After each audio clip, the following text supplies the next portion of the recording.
આજે વૈશાખ વદ અમાસ અને શનિદેવની જન્મ જયંતિ છે। આજના દિવસનું હિન્દુ શાસ્ત્રમાં અનોખું મહત્વ છે।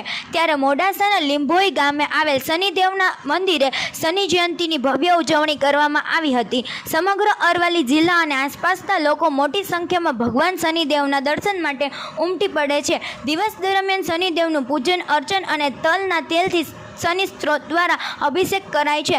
શાસ્ત્ર મુજબ જે રાશિના લોકોને શનિદેવની સાડાસાતી ચાલતી હોય તેઓ માટે આજનો અમાસ અને શનિ જયંતિના દિવસ ભગવાનનો અભિષેક અને પૂજન કરવાથી અનેક કષ્ટ દૂર થાય છે અને મનની મનોકામનાઓ પૂર્ણ થાય છે। દર વર્ષે ભક્તો મુંબઈથી લીંભોઈ શનિદેવના મંદિરે આવે છે અને ફક્ત પિતાંબર પહેરી અપરસમાં રહી ભગવાનને તેલથી અભિષેક કરે છે। બહારથી આવનારા ભક્તો જણાવ્યા પ્રમાણે શનિદેવના દર્શન અને અભિષેક દ્વારા અનેક ભક્તોથી મનોકામનાઓ પૂર્ણ થયેલી છે તેમજ કેન્સર ડાયાબિટીસ જેવા દર્દીઓના રોગો પણ મટી ગયા છે। આવા અનેક ચમત્કારો આ શનિદેવ મંદિરે દર્શન અભિષેક કરવાથી જોવા મળ્યા છે।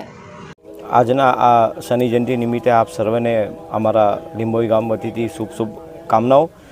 દર વર્ષે મુંબઈથી 50 થી 60 જણા જે અમારા શનિ ભક્તો હોય છે એની સંખ્યા તો હું કહી શકતો નથી, પણ આ બહુ અનોરો એક પર્વની જેમ અમે અહીં આવી અને સવારના અભિષેક અને સાંજે અમે મહાઆરતીનું આયોજન અહીંયા કરીએ છીએ અને અમે નહીં પણ અમારા ગામજનો પણ લીંબોઈના ગામજનો આજુબાજુના ગામજનો આવી અને આજનો આ દિવસ પર્વની જેમ અમે સર્વ ઉજવીએ છીએ। અને આનો સત અને મહિમા હું મારા મુક્તિ કહેવા નથી માંગતો, પણ અહીંયાના ઘણા એવા દાદાના ચમત્કાર જેઓને ઘણાને કેન્સર અને ઘણાને ઘણી વસ્તુઓ અહીંયા આગળ મટી ગઈ છે। આપ સર્વને મારો નમ્ર વિનંતી કે ભગવાન પાસે એકવાર અહીં આવીને પોતાનું શીશ નમાવી અને આપના મનની મનોકામના પૂરી કરવા માટે અહીં આવીને એકવાર એમને તેલ ચડાવજો। ખરેખર દાદા આપ સર્વની મનોકામના પૂરી કરશે અને આવનાર શનિ જયંતિ હોય કે આવનાર પાઠ ઉત્સવ હોય કે અમારે અહીંયાની શનિ જયંતિ જે પણ છે, આપ સર્વેને મારા નમ્ર વિનંતી આવી મોટી સંખ્યામાં અહીં આવી અને દાદા સામે શીશ